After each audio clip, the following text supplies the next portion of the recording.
We acknowledge that we are on the traditional lands of the Kulin Nation.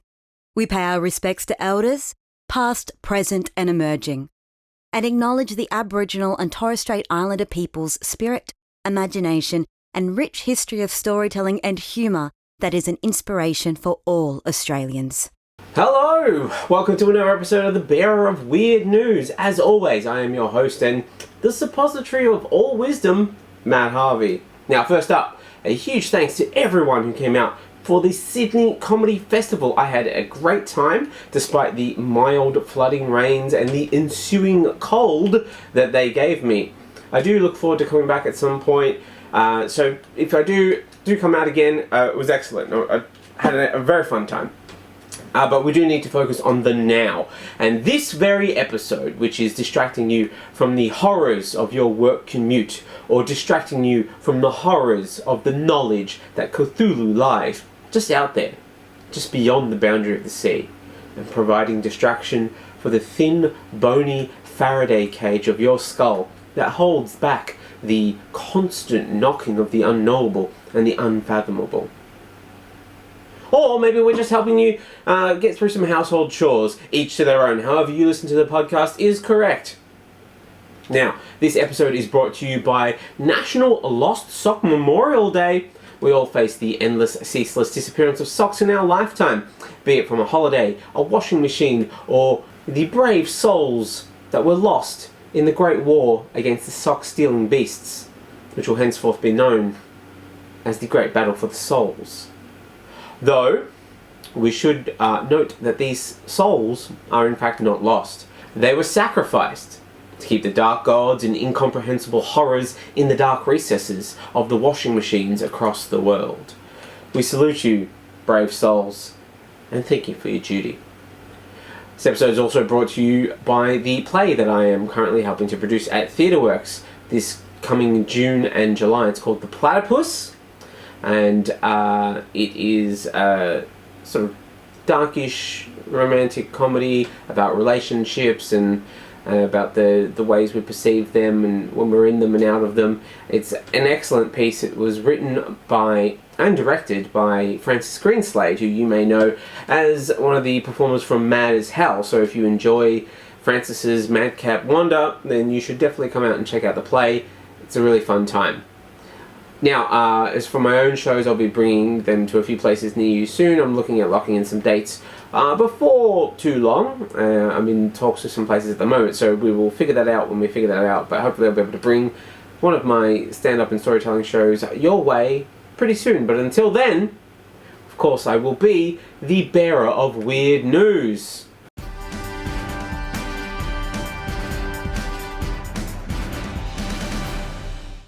So, let's start with the headlines.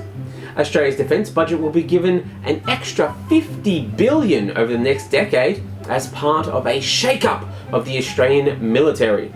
Now, no official reports on how the money is meant to be spent exist just yet, but early speculation is that it will be spent on roughly 6 submarines, 3 more American Army bases, and the persecution of at least 10 whistleblowers. So you know, that's money well spent. We're getting a lot of destruction for your dollars. Japan may be considered to be joining the AUKUS alliance, an announcement that has rattled both China and acronym enthusiasts. I mean, come on. How do we seamlessly fit any of the letters of Japan into the already clunky acronym that we have, AUKUS? AUKUS. There's just no natural way to fit Japan inside that collection of letters. Although, Japan's military might will be a welcome addition to AUKUS, as our Gundam and Kaiju divisions are currently desperately low. Godzilla will be a strong addition to the underwater arsenal, and the nice thing is that it will be arriving before 2030. The Swiss Women's Association Senior Women for Climate Protection has secured a historic win. So this is the European Court of Human Rights' first ever condemnation of a country for failing to take action against climate change, faulting Switzerland for not doing enough to tackle global warming. And guys, this is Switzerland. Like, they do a lot of things pretty damn good. More than 2,500 women, all aged over 64, argued their age and gender made them particularly vulnerable to climate impacts, and that's pretty fair. But these women are going to be really mad when they learn how bad it's going to be for the children who actually have to live through the climate apocalypse. Whoa, they're going to be so mad! According to Heinz in the UAE, 48% of its customer base encounters what they call ketchup-related accidents frequently. In response, Heinz introduced ketchup insurance, which accommodates for 57 distinct claims, addressing a wide range of ketchup mishaps, including what they call the mega squeeze, where ketchup disperses in all directions, Heinz sight, attempting to squeeze the bottle with a loose nozzle, causing temporary vision impairment, and young Picasso. They claim its offspring uses ketchup for artistic purposes, resulting in a messy masterpiece.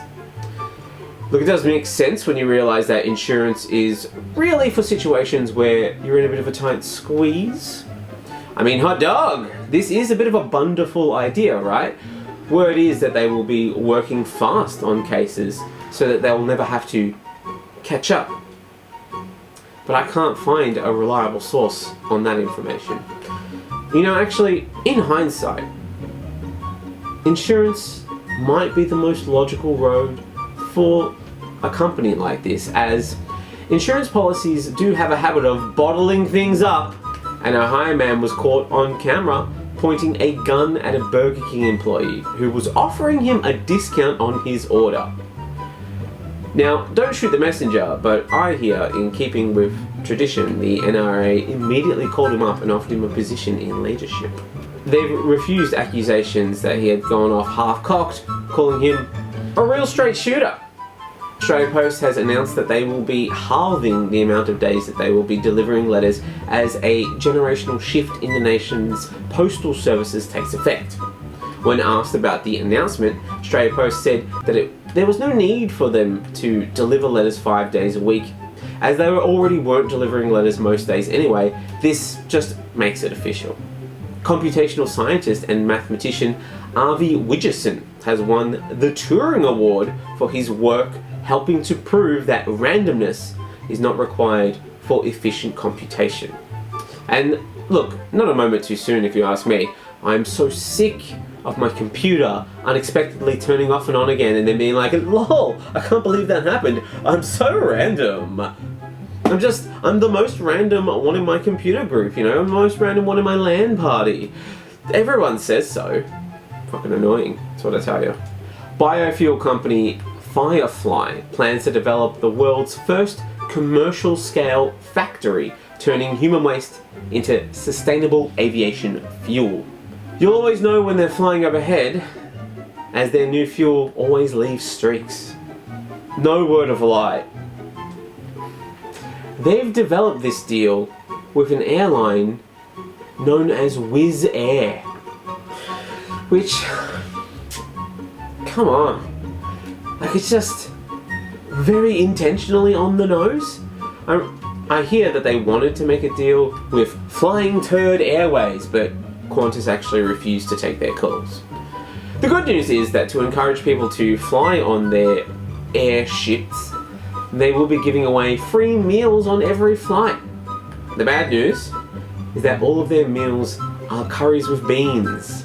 We've got to keep that bird in the air somehow.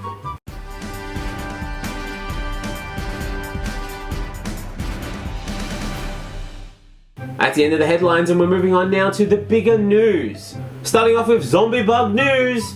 Zombies! Despite being a long-standing metaphor for fear of humanity's inhumanity towards humanity, the otherness of people that we can't communicate with, or science / a disease gone wild, depending on how you feel about science at the time. It's not very often that zombies actually make the news, mostly due to their entirely fictional nature. But occasionally, nature will provide us with a direct, there but for the grace of nature goes us moment, as we see yet another bug species has presented us with the literary fuel for another apocalyptic monster comparison, just by existing in the horror show that is nature in general. So what are we up against this time? I'll let the good people at CBS do the hyperbole for me. Hypersexual zombie cicadas that are infected with sexually transmitted fungus expected to emerge this year. Oof. Are you scared yet? Because it gets worse. The zombie bugs are cicadas, which number in the trillions. They are set to emerge across several US states this spring, or as the Americans call it, jump, because they love to come up with fun new names for things that nobody else uses. An event that one expert dubbed Cicada-geddon. Ugh, come on. This is entirely because we lack interesting suffixes anymore, right? If it wasn't a geddon, it'd be apocalypse. If it wasn't apocalypse, it'd be a zilla or some kind of holic. Maybe a gate of some kind, or a blanky McBlank blank. And I'm getting a little sick of this apoca suffix geddon McGeddon face zilla. It's getting out of control, okay? I'm just sick of it.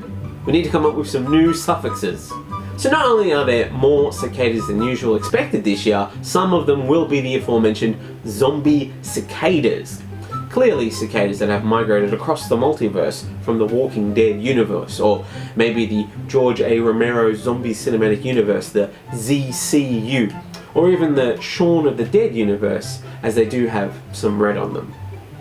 They'll wander the land unable to slake their undead desire for grains. Grains! These zombies are in fact infected by a sexually transmitted fungus that makes them hypersexual. An army of super horny zombie bugs roaming the land.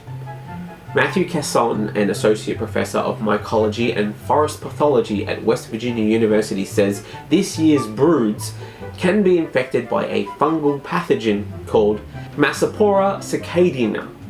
Once the cicadas molt into adults, generally within a week to 10 days, the fungus causes the backside of their abdomens to open up, and then a chalky white plug erupts out, taking over their bodies and making their genitals fall off. Ugh. If you weren't scared before, now's the time. And you thought you were the most kinky one in your friendship group. You still have your genitals, motherfucker. You're so vanilla compared to these horny zombies. Casson told CBS, there's this hypersexualized behavior. So males, for example, they'll continue to try and mate with females unsuccessfully because, again, their back end is a fungus. But they'll also pretend to be females to get males to come to them. And that doubles the number of cicadas that an infected individual comes in contact with.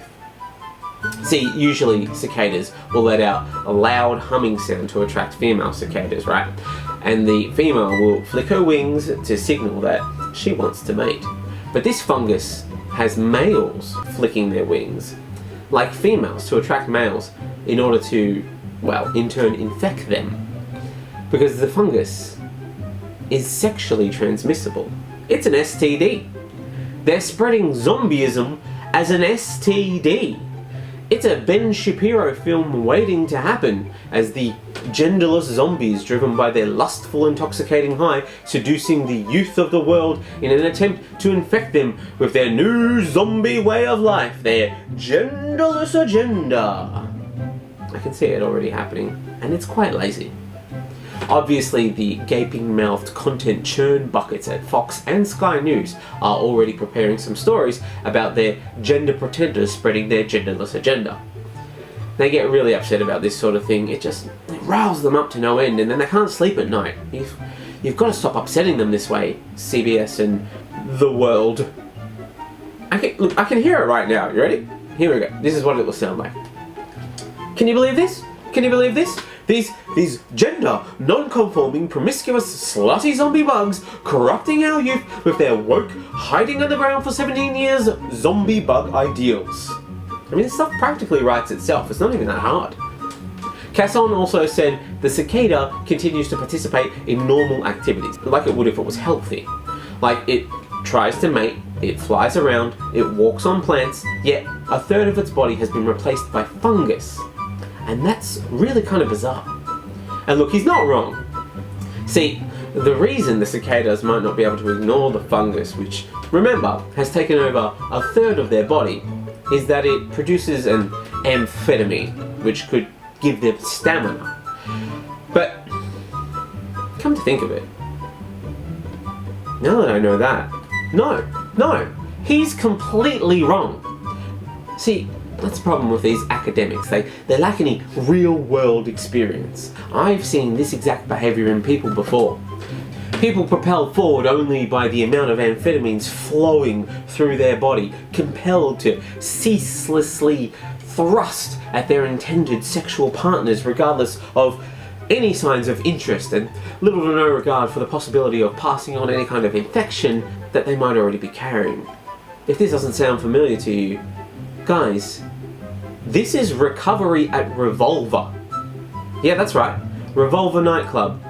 Anytime after 6 AM, you will see this exact behaviour demonstrated. It turns out, recovery at Revolver is actually a zombie apocalypse. And I would recommend that you all avoid it at all costs.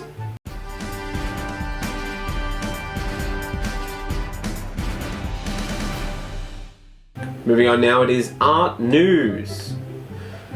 So many of us have dreams and aspirations. For some of us, it's the relentless crushing of the proletariat for endless gains. And others have simpler goals, like seeing our work appreciated in our time. Well, one museum technician services team member was tired of waiting for his dreams to come true and decided to take his destiny into his own hands by secretly hanging his own art in the museum that he worked in. And you know what? Bravo, sir. Bravo. I think this is great. Good on him, right? Good on him. Following his dreams. Actively doing something about it. And this is a gallery that is dedicated to modern and contemporary art. Now, it was full of paintings by people like Warhol and Picasso, and look, that's fine, because, you know, for the most part, they're fairly contemporary. But some of Picasso's newer paintings, they're over 50 years old. He has paintings that are over 100 years old. That's not contemporary anymore. We need some new paintings, some fresh blood. Sure, you can put some Picassos in there or some Warhols in there to drag in the average punter, because they're not going to go to see anything else. But you're going to mix it up, put in some bold new artists. One who's willing to do what it takes to make it in the art world. One who would even go so far as to work in a museum. So the 51-year-old believed hanging the work would be his artistic breakthrough, and instead he may be facing prison time. Prison time! He might be facing prison time for this? For this. The lowest of low-stakes heists. Are you fucking kidding me? He didn't even Ocean's 11 the place. This guy isn't exactly George Clooney. This guy isn't even Elliot Gould, despite his age. What did he do? What did he do to warrant this sort of behaviour? Oh, he drilled 2 holes into the wall to show his art to people who came to a museum, and this is the wild part, to look at some art. And now the museum has got some free bonus art. What's the issue? You didn't even have to commission it. He's just volunteering art for you, museum. He's not even trying to hide it. Once they saw it, he immediately confessed. He was like, yep, that's me, that's my art. Only to then get fired and reported to the police for property damage. And if he gets convicted, he can face up to 2 years in prison for property damage. Property damage? Boo! You better call a ambulance for this fucking museum, and then you can call an ambulance for me, because after hearing about this, I'm fucking dead. Dead! 2 years in prison. Property damage. Putting this man in prison will not stop him. You understand that, right? You do know that. He'll have 2 years of nothing but time to perfect his craft, except now he'll have gained some street cred as a notorious art criminal. He'll be back having painted some kind of introspective series of increasingly explorative self-portraits from inside the art to prison pipeline. Everything you do just makes this man more powerful. Picasso had his blue period, yeah? Well, this guy has his orange jumpsuit period.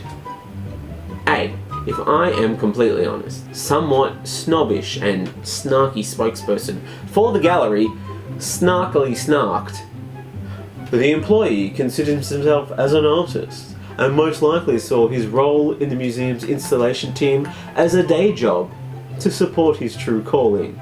And then he finished the statement by going, no, no, no, no, no, no, no, no, no, twisting his mustache, and I assume then went to tie a maiden to a railroad somewhere. Yeah, no shit, Sherlock.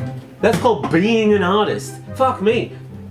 Everyone complains that artists don't do real work and they expect everyone to support them while they do their little paintings and write about their feelings. Well, this guy was working for a fucking living in your shitty museum. You know, most famous artists actually held down day jobs. Mark Rothko was a teacher, Keith Haring was a busboy, Jackson Pollock was a babysitter, Kurt Cobain was a janitor, Rod Stewart was a gravedigger, Kurt Vonnegut was a fucking car dealer. Yeah, sure, he was really bad at it, but he still did it. He sucked all the way to the end until he didn't do it anymore. Working at the gallery didn't make you better than this guy. You both worked at the same fucking gallery. Where do you get off with your bullshit comments like the work did not receive any positive feedback from the visitors to the gallery? No, were you asking specifically, did you hold the painting up to people as they walked out and said, what do you think of this? What do you think of this painting? You know what? When I go to an art gallery and I see a painting that I like, I don't immediately pull over a staff member and be like, hey man, that was really good. You know why? Because you hung it up there. You know. And I'm aware that this guy hung his own painting, but still, people like us who go to art galleries, we don't pull the staff aside to be like, oh, you did really good here today. No! Nobody's doing that. And you better believe that this is art now. Because like most good art, this is art with a story. The main reason that the Mona Lisa is famous, not appreciated by art lovers, but globally famous, why there are queue lines of disappointed gawkers leaving Google reviews that say that they were surprised that there was a queue line to see the world's most famous painting. Well, that's because in 1911 it was stolen, right? So this art is old and it has a story. So now it is globally famous. And this painting that this guy hung in the gallery now has a story. So it just needs to get older. And it's doing that every single day. Now, none of the articles actually showed a picture of the art, and I think that's completely unfair. I want to see the art. I want to make my own judgment. You don't get to make an objective opinion about this guy's art, or what you consider to be an objective opinion. You don't get to shit all over this poor guy's art without at least offering it up for the public to consume and make up our minds about the art. I mean, it's art. We get to judge. That's the way it's always been. That's how art works, motherfuckers. We decide what's good, and then someone who's got a lot of money buys it and launders that money. But that's the way the art world works. This isn't even the first time that this sort of thing has been done. Banksy made a household name for himself by smuggling artworks into the world's most famous museums, including the Tate Britain, the Metropolitan Museum of Art, and MoMA. But not all galleries are arseholes like this, I will say that. So, there was this artist, Denai Emanuldis, who added her own painting to an exhibition at the, and I do apologise, I think I'm going to butcher this, Bundeskes Unfale in Bonn. It hung there undetected for the rest of the exhibition. When the museum finally worked it out, it then went on social media and posted, hey, we think this is funny and we would like to get in touch with the artist, so please get in touch. There will be no trouble. To go and threaten this guy with prison I mean, he must have really done some proper damage to this museum, like bordering on major reconstruction or, you know, something like that, to be able to send him away for 2 years for what is essentially 2 holes in the wall. Did he hit like a pipe? Like, what's going on here? Did the holes do major structural damage? Oh, no. No, of course they didn't. Why would they? Seems the total damage is estimated at around €100. 2 years in prison for €100? Fuck me. No wonder the UK wanted to leave the EU. If you're going to get in that much trouble over €100 damage, none of their politicians would have survived. None of them.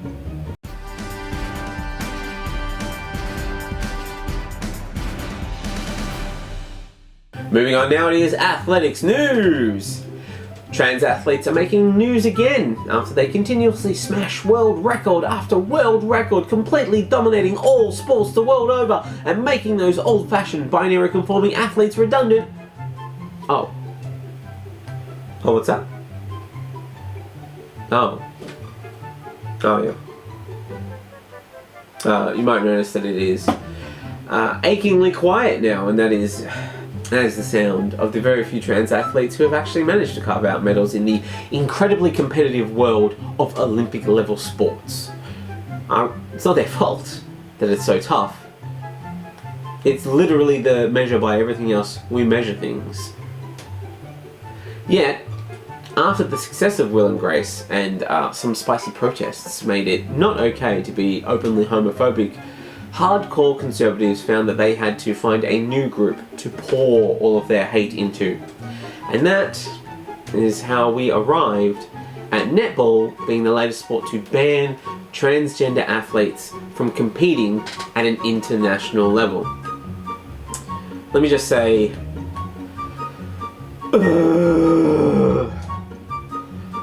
okay. So, eligibility for international level women's netball will now be restricted for those recorded as female at birth, with the only exception being for transgender athletes who could, quote, establish to World Netball's satisfaction that they have not experienced the biological effects of testosterone at any time. Why netball? Are you trying to impress the church? Is that what this is about? Because I know, like, that they recently came out and they said some nonsense. What did they say? Oh yeah, they said that gender confirmation operations and surrogacy were grave threats to human dignity. Ooh, putting them on par with abortion and euthanasia as practices that violate God's plan for human life. Right. Sure. But World Netball. Come on. You don't need to impress the church. You don't need friends like that. The church are hypocrites. They're a bunch of men in dresses telling the world that men in dresses have no dignity. Hypocrites like that aren't friends that are worth having. You can do better, World Netball. You can do better. Sure.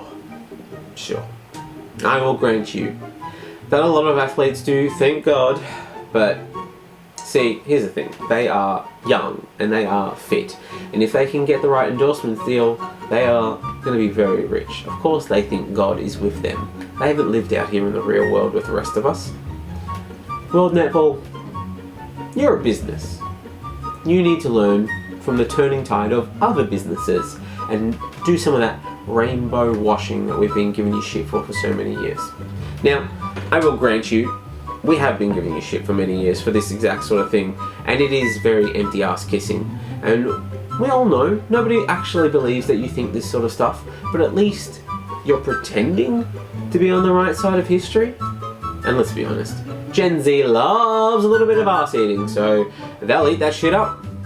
And look, this is not the only sport to step up and tighten their rules. The global governing bodies for cricket, cycling, athletics, swimming and chess have all tightened their participation rules for transgender athletes in elite women's competitions during the past couple of years. And World Rugby released a 38-page draft document claiming that rugby players who are cisgender women, when tackled by a player who has gone through male puberty, are at significantly greater risk of injury. And I get it. I mean, they already have, 68% of their players suffering from CTE. And that is in both amateur and professional players. So if anyone is going to permanently damage their women players, it'll be people who they approve of. Not just anybody, right? Can't just have anybody willy-nilly damaging their players. Only the people that they approve of. Sebastian Coe, the president of World Athletics, which governs global track and field, acknowledged that the science remains unresolved. But the organisation decided to bar transgender athletes from international track and field because I'm not going to take a risk on this. Jeez, it's almost as if he thinks sport is bad for the body and that he is exploiting these humans for money. But hey, who am I to judge? He went on to say, we think this is in the best interest of preserving the female category. And let me just say, ew, gross. Sebastian, the female category? Don't talk like that. Nobody likes that, Sebastian. It's weird. It makes people uncomfortable when you talk about women like that. Makes you sound like an incel fresh from finishing his brand new manifesto. Okay? And you probably call it the female category. Ugh. Gross.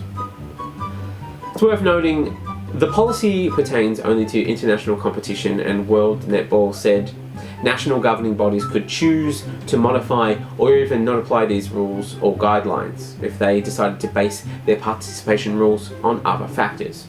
So it wasn't exactly a heroic stance when Netball Australia rejected the world governing body's ban on elite transgender players.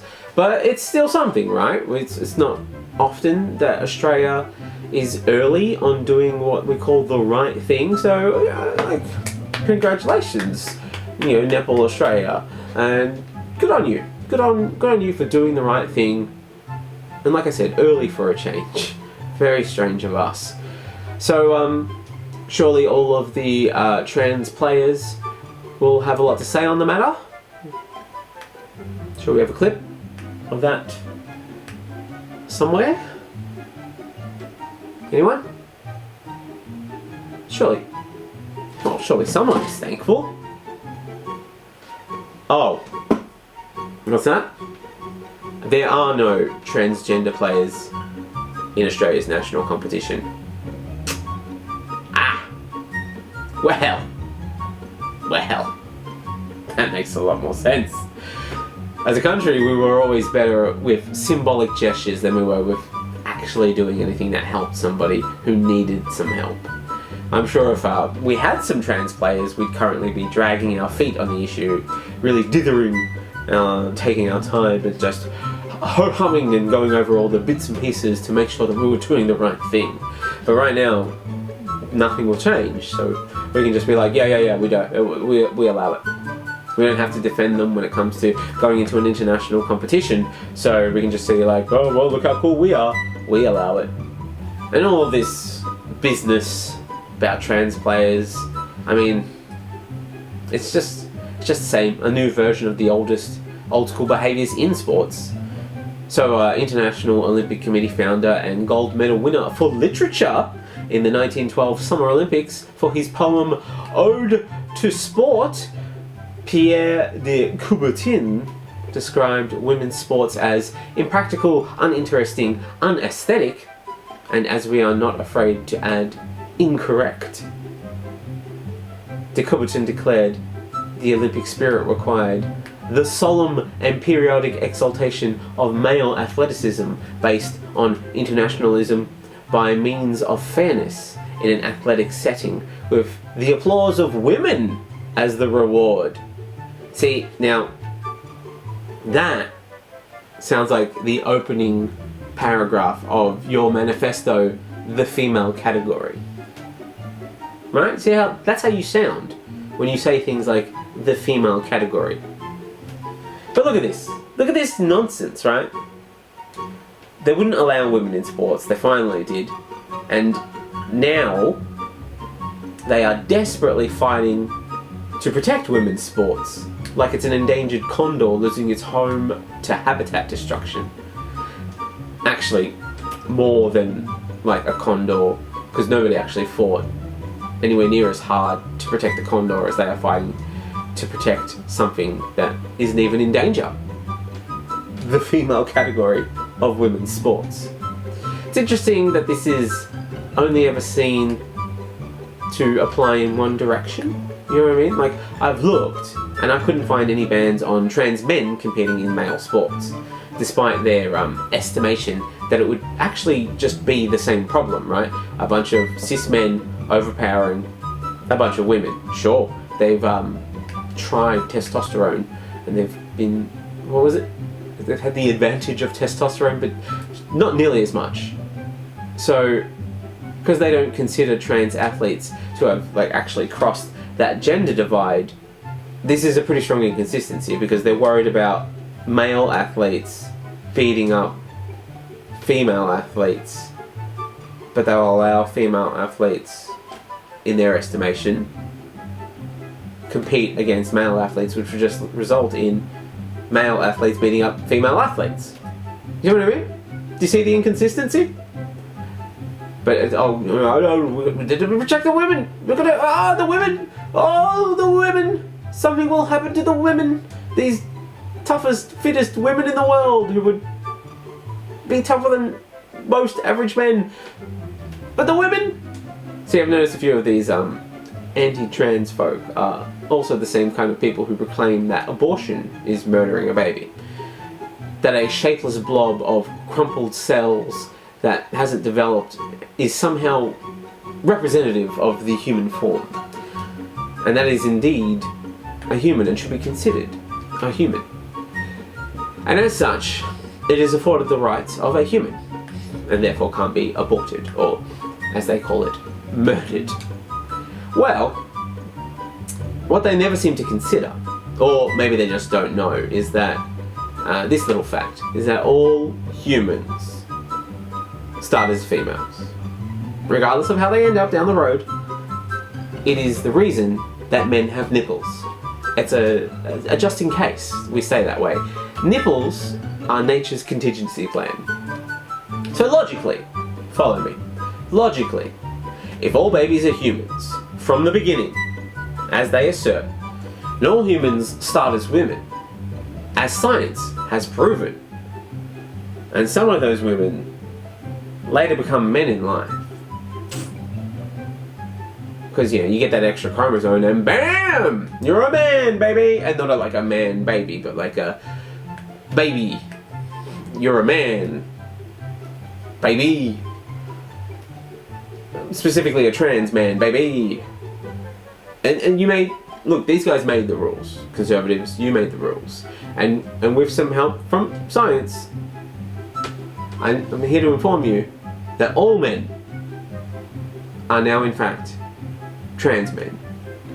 And I apologise to actual trans men to be lumped in with the rest of us men. But science and conservative dogma combined has made this fresh new hell for you. Because they used to be women, you see. We used to be women. I used to be a woman. All of us used to be women. We realised at some point that we were actually men in a woman's body, and now a lot of us would prefer it if you actually identified us by our masculine pronouns. So please and thank you.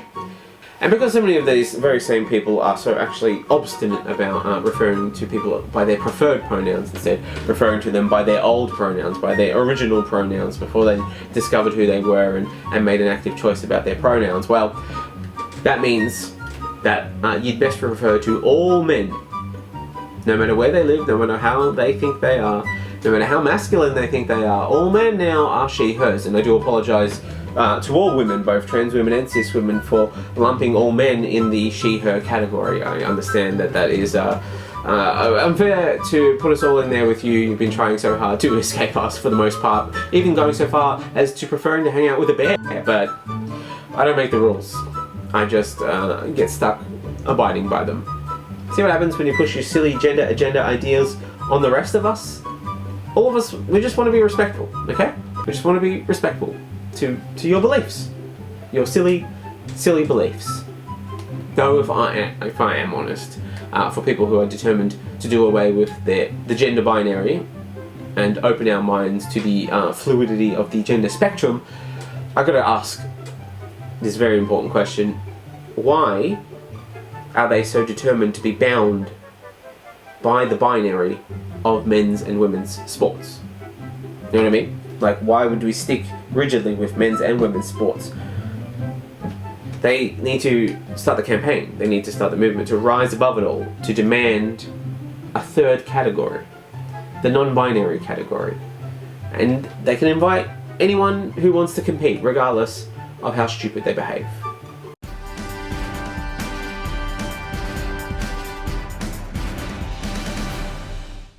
And finally, we've moved on to defamation news. Yes, it was inevitable that we were going to get here. And I completely understand if you don't want to sort of listen to any of this stuff, but I promise you, it's the best version of this story you're going to get. But I totally understand if you're going to tune out now. If you are, please come and check out the live shows. Otherwise, let's get into it. It's time to talk about former political staffer and human embodiment of the phrase. Are you sure that that's how things went? Bruce Lerman. Because Bruce Lerman has been back in the news recently after suing Network 10 and journalist Lisa Wilkinson over a 2021 interview regarding Brittany Higgins' rape allegations. Well, actually, and I've been waiting a long time to say this without consequences.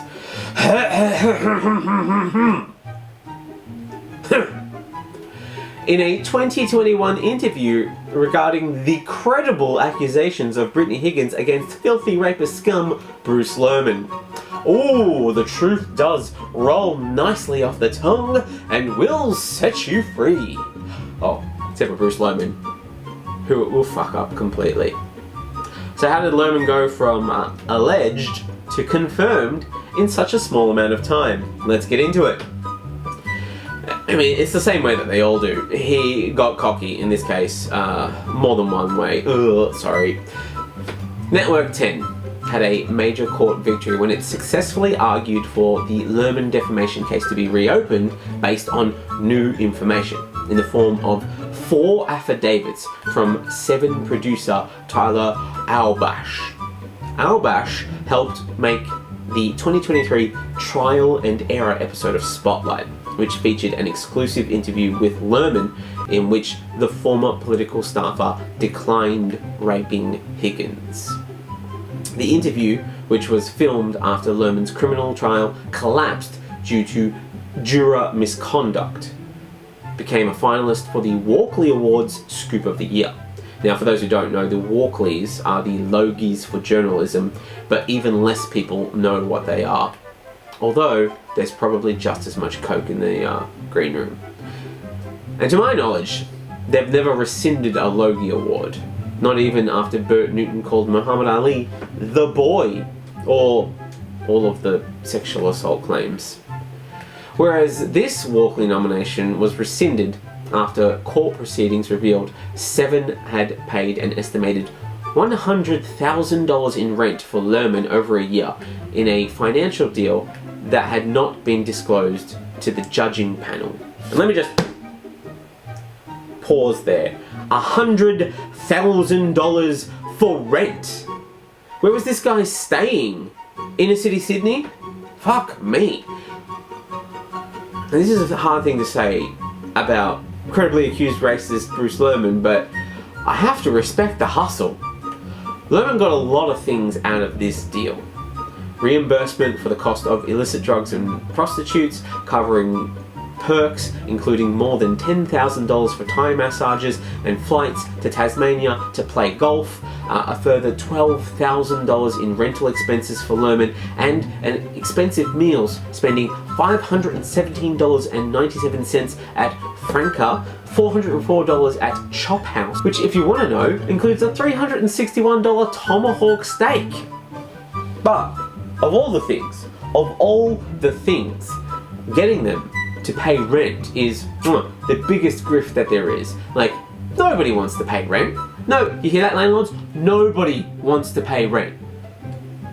And if you weren't a filthy, filthy rapist, I'd almost admire the grift.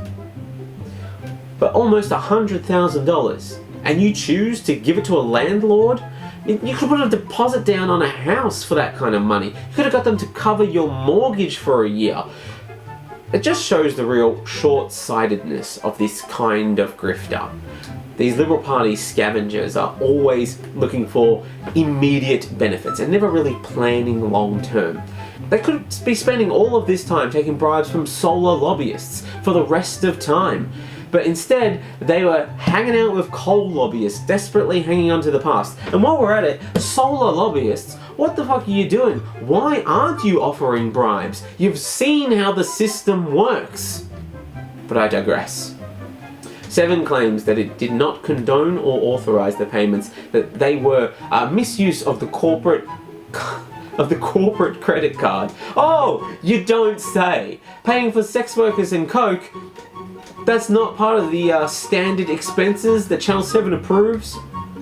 I mean, and let's be honest, while it's not on paper the kind of expenses that they normally approve, this is the same channel that was the home of Hinch, that was the home of Today Tonight, that was the home of the Logies broadcast, the home of Home and Away, and Agro's Cartoon Connection. And you know that Agro was getting up to some real shit behind closed doors. Biggest coke fiend around. The judge also found that defamatory imputations made by Ten and Wilkinson were substantially true, thus quashing Lerman's lawsuit. This is more than 3 months after the 5-week defamation trial ended, and 4 days after the final hearing of additional evidence. Now, if you're listening to this podcast, and I assume that you are, you'll probably have no sympathy for this guy. But I do need you to remember that it was Lerman who, on the 7th of February 2023, fueled by righteous indignity and now it seems maybe some coke, launched the civil defamation proceedings that would ultimately lead to a judge declaring that he raped Higgins. Justice Lee, who oversaw the case, had this incredibly insightful insight to the whole situation, saying of Lerman, having escaped the lion's den, Mr. Lerman made the mistake of going back for his hat. And that's just incredible. Chef's kiss, no notes, 10 out of 10 criticism. Like, man should be writing satire. What a great time. Justice Lee also found that Ten's defense of truth had been successful. So, that story again. Much to the surprise of many, Channel 10 has been found to be a credible news source. And this has put great strain on all of Channel 10's, we'll call them news programs for the sake of avoiding defamation. So now they need to be on guard. They have a reputation for telling the truth to uphold. And a reputation for being credible. That is going to be very hard to maintain. So this is exactly why Sky News has never presented a single piece of credible news in the entire time that it has existed. It's much easier to not maintain a reputation in this sort of thing than it is to hold one up and then keep it.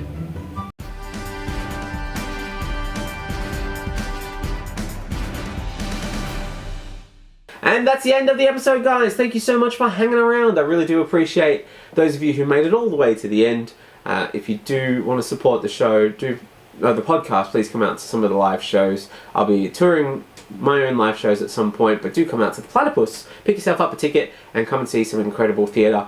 And until next time, thank you so much. Goodbye.